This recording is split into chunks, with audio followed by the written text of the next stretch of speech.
दिख रहा है ना आप लोगों को? अब सही है?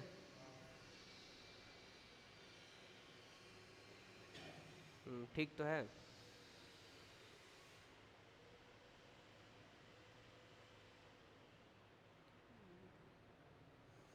ठीक है, तो आप लोग को हम जो बता रहे हैं वो ध्यान से सुनिए। हम लोग वो फैक्टर्स किसका पढ़े थे? Factors of determinants of demand पढ़े थे, और आपको ये बताया गया था वो इंडिविजुअल डिमांड है। किसका डिमांड, वो किसका फैक्टर था? इंडिविजुअल डिमांड का। इंडिविजुअल का था ना। अब हम लोग को आज पढ़ना मार्केट डिमांड का फैक्टर पढ़ना है, मार्केट डिमांड का फैक्टर। ठीक है सत्यम, सही है ना? तो किसका हम लोग फैक्टर, डिटर्मिनेंट्स को क्या बोलेंगे हम लोग, और फैक्टर किसको कहते हैं? फैक्टर ऐसा ऐसा मतलब फैक्टर हम उसको कहते हैं जो हमारे डिमांड को अफेक्ट करेगा, प्रभावित करेगा, तो उसको क्या बोलेंगे? फैक्टर्स। अच्छा, हम लोग फैक्टर्स ऑफ डिमांड में क्या क्या पढ़ चुके हैं? फैक्टर्स ऑफ डिमांड में पहला क्या था? Price of the given commodity, price of related goods, और इसी प्राइस ऑफ रिलेटेड गुड्स के अंदर क्या था? Substitute goods, complementary goods. इसके बाद था income of the consumer, taste and preference of the consumer, और उसके बाद क्या था? चेंज इन एक्सपेक्टेशन, ऐसे कुछ करके था ना, चेंज इन एक्सपेक्टेशन ऑफ, फिर से बोलिए। हाँ, expectation of change in the price of, अच्छा, in the price in future, ऐसे था।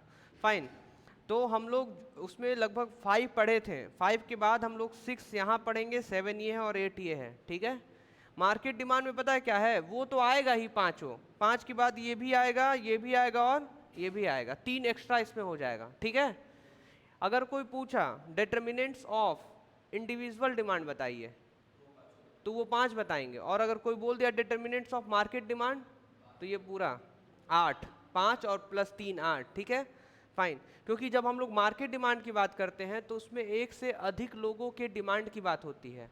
मार्केट डिमांड मतलब एक से अधिक लोगों के डिमांड के बारे में बात हो रही है, यही ना? ठीक है, तो जब एक से अधिक के बारे में बात होगी तो मार्केट डिमांड में 2-3 फैक्टर्स और ऐड हो रहे हैं कि वो हमारे डिमांड को क्या करते हैं? अफेक्ट करते हैं। किस, कौन से डिमांड के? मार्केट डिमांड को।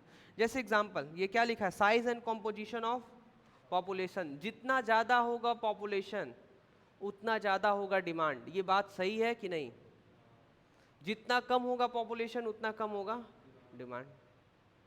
जैसे एग्जांपल 125 करोड़ की आबादी है, अब तो 140 हो गया होगा आराम से, 135 140 कुछ भी बोल सकते हैं।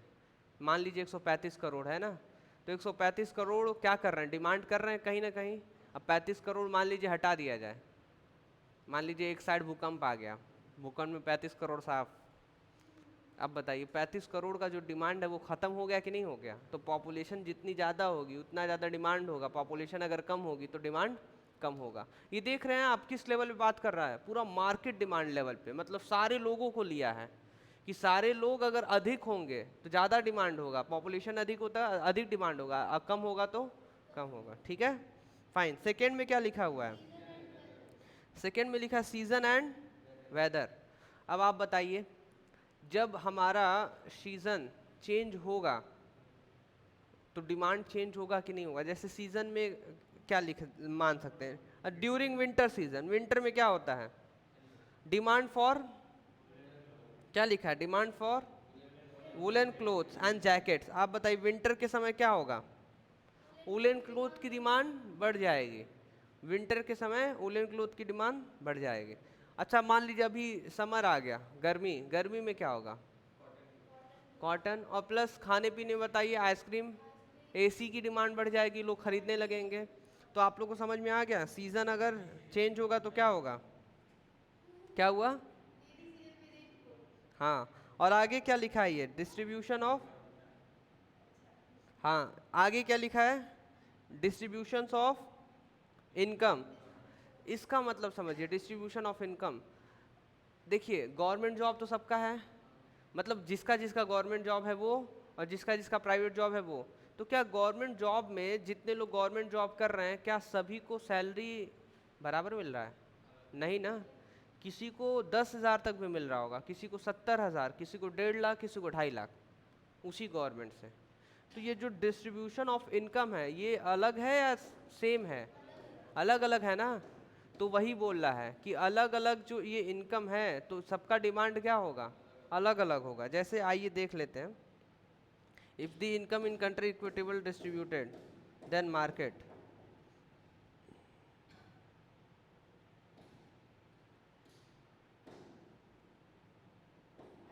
किस पेज पे पहुंच गए हम लोग? ये देखिए क्या लिखा है सबसे ऊपर, demand for commodity will be more, however if income distribution is uneven people are either very rich or very poor। समझ आया आप सभी को? नहीं आया? नहीं आया ना? हाँ हम बता रहे हैं क्या, ध्यान पीछे सुनिएगा ध्यान से, है ना आपका ध्यान इधर? ठीक है। हमने ये बोला कि अगर गवर्नमेंट जो भी सैलरी दे रहा है अगर सारे लोगों को बराबर देगा सैलरी, तो वो लोग डिमांड भी क्या करेंगे? बराबर करेंगे, ज़्यादा करेंगे। अब मान लीजिए कि वो क्या कर रहा है, सैलरी किसी को अधिक दे रहा है, तो जिसके पास अधिक पैसा है वो उतना डिमांड करेगा, और जिसके पास कम पैसा है, एकदम कम सैलरी मिल रहा है, तो वो कम सैलरी डिमांड करेगा। ठीक है। तो ये कह रहा है कि जिसका जैसा इनकम होता है उस हिसाब से क्या होता है, वो डिमांड करता है। ठीक है। और इनकम डिस्ट्रीब्यूट कौन कर रहा है? गवर्नमेंट सेक्टर या प्राइवेट सेक्टर? तो यहाँ पे लिख दिया है कि अगर इनकम डिस्ट्रीब्यूट किया जा रहा है, जो भी सैलरी दिया जा रहा है, अगर वो अनइवन है, मतलब किसी को अधिक किसी को कम दिया जा रहा है, तो people are either very rich, वो ज़्यादा क्या हो सकते हैं? रिच हो सकते हैं, या बहुत गरीब ही हो सकते हैं। यही दोनों सेक्शन होगा, और क्या होगा? Then market demand will remain the lower level. तो मार्केट डिमांड क्या होगा? लोअर लेवल रहेगा। तो समझ आया आपको? 3 समझा चुके हैं। और डिस्ट्रीब्यूशन ऑफ इनकम में यही है कि अगर ज़्यादा इनकम दिया जाएगा तो वो लोग क्या करेंगे? ज़्यादा डिमांड करेंगे, और कम अगर रहेगा तो कम रहेगा मार्केट डिमांड। और आपको दिखा दें, हम जैसा बोल रहे थे वैसा हुआ। देखिए डिटरमिनेंट्स ऑफ मार्केट डिमांड लिखा है, तो देखिए इसमें 1 से लेके 8 तक है। हम बोले थे ना कि अगर डिटरमिनेंट्स ऑफ मार्केट डिमांड अगर कोई पूछा तो आपको 1 to 8 बताना है पूरा, ये नहीं कि सिर्फ 3 है, 3 नहीं है, पूरा 8 है, वो भी 5 है और ये भी 3 है। ठीक है, समझ आया आप सभी को? ठीक है, आगे बढ़े हम लोग। आप लोग कह रहे सर ये अब तो नेक्स्ट हम लोग को पढ़ना है क्या? Demand function. हम लोग डिमांड फंक्शन पढ़ेंगे, पर इससे पहले एक और चीज़ हम आपको दिखाना चाहते हैं, और ये है यहाँ पर। आप लोग को ये दिख रहा है क्या लिखा है? हाँ, आपको बस यही समझना है कि what is change in demand and what is quantity demanded, बस ये बहुत अच्छे से समझना है। अब आप ये बताइए कि फैक्टर्स पढ़े हैं, इंडिविजुअल डिमांड में कितने फैक्टर्स थे, और मार्केट डिमांड में 538, यही था ना? ठीक है, तो फैक्टर्स याद है आप सभी को कि हाँ फैक्टर हैं, वो क्या करते हैं? डिमांड को अफेक्ट करते हैं, यही ना? ठीक है। अच्छा, ये क्या लिखा है? चेंज इन क्वांटिटी डिमांडेड, और नीचे क्या लिखा है? चेंज इन डिमांड, यही लिखा है ना? अब इसी को हम लोग को समझना है कि इसका मतलब क्या होता है। तो सबसे पहले हम लोग इसमें पढ़ेंगे कि चेंज इन क्वांटिटी डिमांडेड में क्या लिखा है। कह रहा है whenever demand for the given commodity changes due to change in its own price. अब हम आपको समझा रहे, समझिए। आपको फैक्टर बताया गया है, फैक्टर में सबसे पहला फैक्टर क्या बताया गया था? Price of the given commodity, price of the given commodity. अब आपको हम ये पेंसिल का एग्जांपल ले रहे हैं, ये पेंसिल दिख रहा है आपको? अब ध्यान से समझिएगा हम क्या बता रहे हैं। इस पेंसिल का अपना प्राइस है। अच्छा ठीक है, इस पेंसिल का डिमांड बढ़ सकता है, कम हो सकता है, किस वजह से? प्राइस की वजह से, हो सकता है ना? तो जब इस पेंसिल का डिमांड बढ़ेगा, क्यों बढ़ेगा? क्योंकि प्राइस इसकी कम हो रही है। ठीक है, और यही प्राइस अगर ऐसे बढ़ गया तो पेंसिल का डिमांड कम होगा। तो जब ये पेंसिल का डिमांड बढ़ रहा है, कम हो रहा है इस प्राइस की वजह से, तो इसी को क्या बोलेंगे? Change in quantity demanded. क्या बोलेंगे? आप कह रहे सर समझ आ गया, इसका खुद का प्राइस अगर इसको ऊपर नीचे करेगा तो क्या बोलेंगे? Change in quantity demanded. ये लिखा हुआ है, whenever demand for the given commodity changes due to change in its own price, इसके खुद के प्राइस की वजह से अगर इसका चेंज हो रहा है डिमांड, तो उसको क्या बोलेंगे? Change in quantity demanded. Clear है आप सभी को? आगे लिख दिया है, then such changes in demand is known as change in quantity demanded.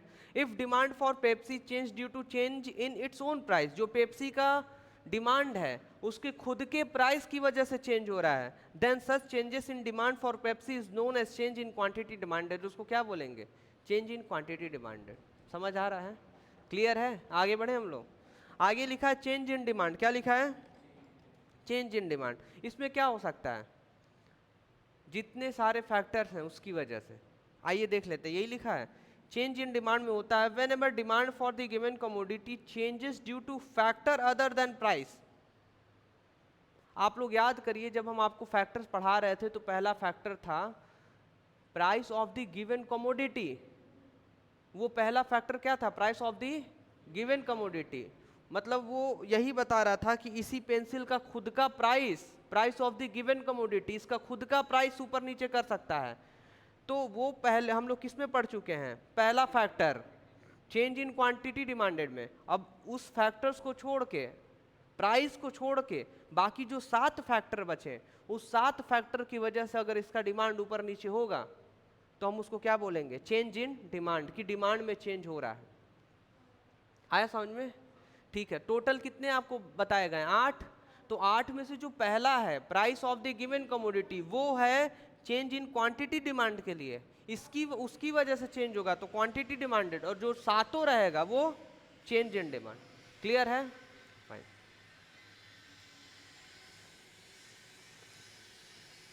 Example समझा जाता है, हम लोग इसमें समझेंगे।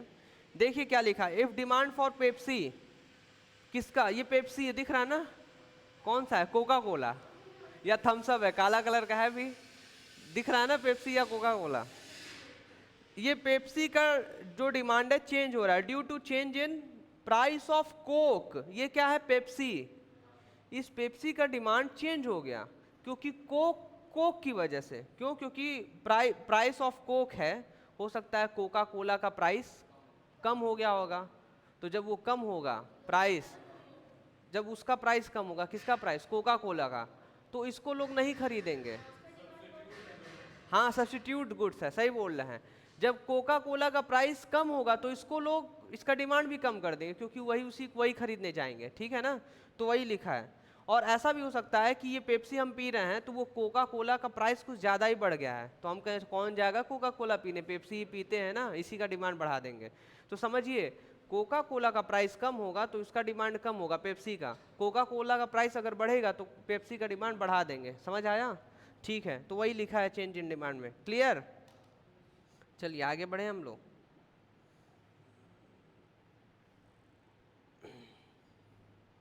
तो अब हम लोग आएंगे कहाँ पे?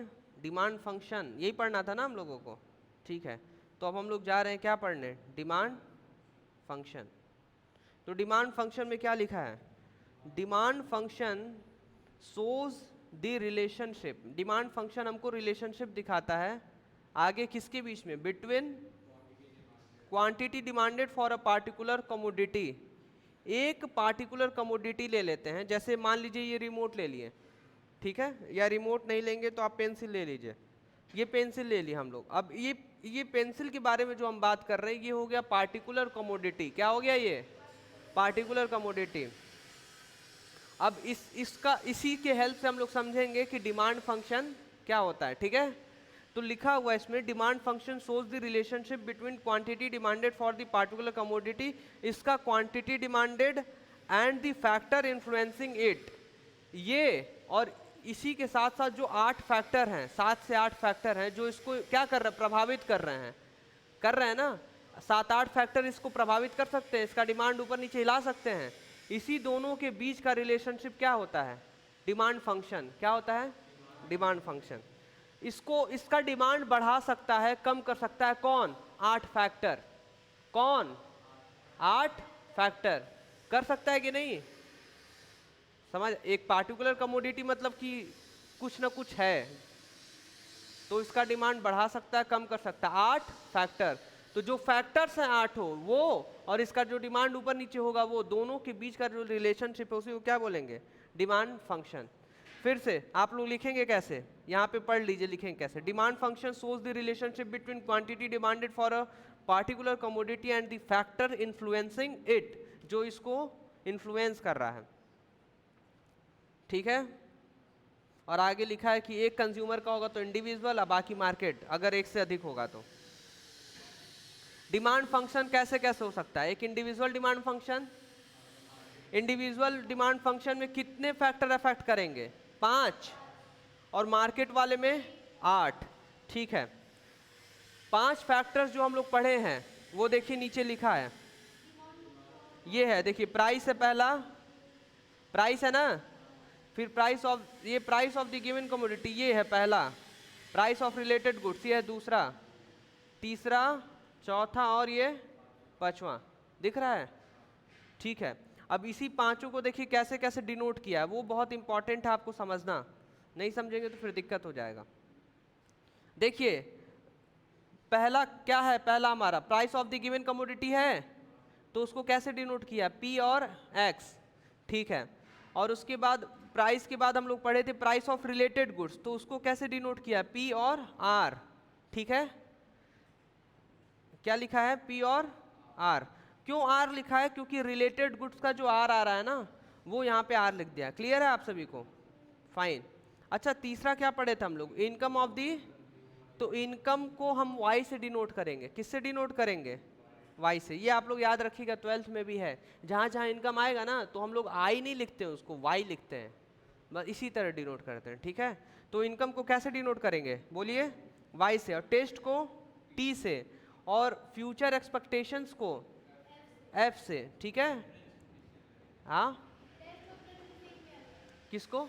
टेस्ट एंड प्रेफरेंस एक ही साथ है, टेस्ट एंड प्रेफरेंस एक ही साथ है, T से। समझ आया? और जो डिमांड है उसको कैसे करेंगे? D से। अच्छा, X का मतलब क्या है?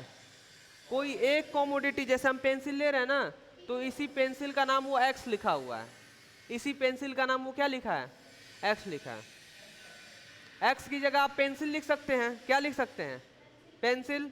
जैसे P है और नीचे जो X लिखा है, तो P लिख के आप नीचे पेंसिल लिख दीजिए, ऐसे लिख सकते हैं, P और नीचे क्या लिखेंगे? पेंसिल।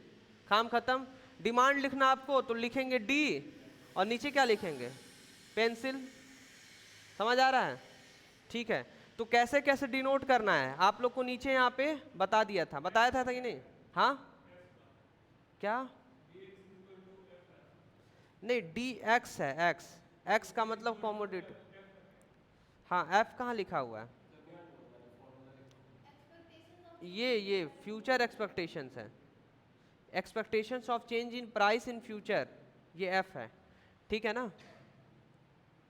अब आप जब इतना कुछ समझा दिए तो हम आपको एक चीज दिखा रहे हैं, समझिएगा, ये आपको समझाना था, इसीलिए हम सब कुछ बता रहे थे आपको। अच्छा, यही समझा रहे हैं। ये DX जो लिखा है, उसको F का मतलब फंक्शन है। क्या है वो? Functional relationship. जो वो F लिखा है ना, कह रहा फंक्शनल रिलेशनशिप। देखिए किसके किसके बीच में? ये डिमांड और इसके जो फैक्टर्स हैं, ये दोनों के बीच का फंक्शनल रिलेशनशिप है, इसी को क्या कहते हैं? Function, demand function. ठीक है ना? F का मतलब आपको क्या बोलना है? Functional relationship. ठीक है ना? Functional relationship. चलिए, तो आपको यही डिनोट करना है कि ये जो डिमांड है, ये डिमांड कैसे इफेक्ट हो सकता है? किसके फंक्शनल रिलेशनशिप की वजह से? ये है जो, ये सारे फैक्टर्स की वजह से। कितने फैक्टर्स हैं? Px का मतलब price of the commodity, price of the given commodity. PR का मतलब price of related goods. Y का मतलब income of the consumer. T का मतलब टेस्ट एंड प्रेफरेंस।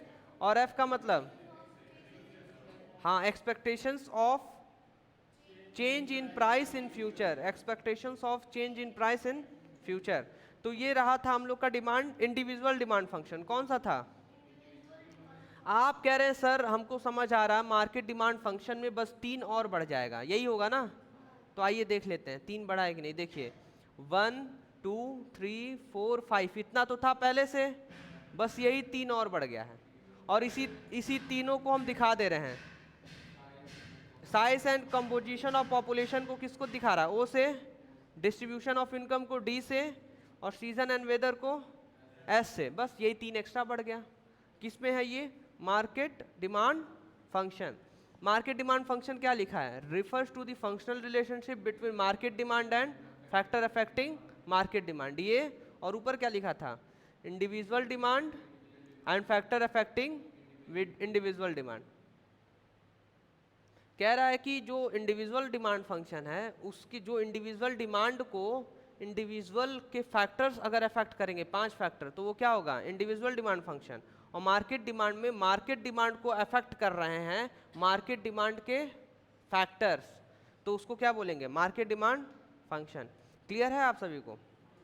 ठीक है, तो आगे बढ़ते हैं हम लोग। ये नेक्स्ट में क्या लिखा है बोलिए, डिमांड। डिमांड शेड्यूल का मतलब ये टेबल, डिमांड शेड्यूल को क्या बोलते हैं हम लोग, टेबल। क्या बोलते हैं, ये टेबल आपको दिख रहा है, इसी को देखिए क्या लिखा है, टेब्यूलर स्टेटमेंट। ये एक स्टेटमेंट है, क्या है कि जिसमें दिखा रहा है कि अगर प्राइस 4 रहेगा तो क्वांटिटी डिमांडेड कितना रहेगा 1, और अगर प्राइस कम हो रहा 5 से 4 होगा तो डिमांड बढ़ेगा। ठीक है, तो 5 से प्राइस कितना हो गया 4, तो देखिए डिमांड बढ़ गया, 1 से कितना हो गया 2, 4 से कितना हुआ 3, प्राइस कम हो रहा है तो डिमांड हमारा क्या हो रहा, बढ़ रहा है। 3 से 2 हुआ तो डिमांड फिर से 3 से 4 हो गया, और 2 से जब प्राइस कम हो रहा है तो फिर हम क्या कर रहे हैं, जब प्राइस 1 रुपया तो कितना खरीदना है 5। समझ आया? यही जो छोटा सा आप टेबल बना दे रहे हैं इसी को बोलते हैं हम लोग डिमांड शेड्यूल। क्या बोलते हैं, डिमांड शेड्यूल। और डिमांड शेड्यूल में 2 आ सकते हैं, एक इंडिविजुअल डिमांड शेड्यूल और एक मार्केट डिमांड शेड्यूल। क्लियर है आप सभी को, इंडिविजुअल डिमांड शेड्यूल और मार्केट डिमांड शेड्यूल, समझ में आया? तो इंडिविजुअल डिमांड शेड्यूल का मतलब कि टेबुलर स्टेटमेंट जो अलग अलग क्वांटिटी दिखाता है और जो एक कंज्यूमर खरीदना चाहता है अलग अलग प्राइस पे, ठीक है, उसी को क्या बोलते हैं हम लोग, डिमांड शेड्यूल। और उसी में एक इंडिविजुअल डिमांड शेड्यूल और एक मार्केट। मार्केट में क्या लिखा होगा, ऑल द कंज्यूमर, ठीक है ना, ऑल द कंज्यूमर। और इंडिविजुअल में क्या लिखेगा, अ कंज्यूमर। जब एक कंज्यूमर जो डिमांड कर रहा है और जो हम उसका टेबल बना रहे हैं और उस टेबल में अलग अलग प्राइस है और अलग अलग डिमांड है तो उसको इंडिविजुअल डिमांड शेड्यूल बोलेंगे। और जब ऑल द कंज्यूमर, सारे कंज्यूमर में देखिए 2 आ जाएगा, एक हो गया हाउस होल्ड ए और हाउस होल्ड बी, मतलब एक से अधिक को क्या बोलेंगे, मार्केट। क्या बोलेंगे, मार्केट डिमांड शेड्यूल। तो देखिए इसमें 2 लोग का है डिमांड, एक पहला किसका है हाउस होल्ड ए का और दूसरा किसका है हाउस होल्ड बी का। जब इस दोनों को आप प्लस कर देंगे, ऐड कर देंगे, तो देखिए ये जो आया है ना 3, 5, 7, 9, 11, ये दिख रहा है ना आपको, इसी को क्या बोलेंगे हम लोग, मार्केट डिमांड। क्या बोलेंगे, ठीक है। चलिए, तो इतना समझ में आ गया ना आप लोगों को, आगे बढ़ा जाए कि बस किया जाए? तो जो डिमांड शेड्यूल आप पढ़े हैं उसी का हम लोग कर्व, डिमांड कर्व बनाएंगे कल, ठीक है ना। डिमांड शेड्यूल का क्या बनता है बोलिए, कर्व बनता है। हाँ, डिमांड शेड्यूल का क्या बनेगा, डिमांड कर्व मिलेगा। तो आज के लिए क्लास को हम लोग इतना ही रखते हैं, बाकी हम लोग कल करेंगे।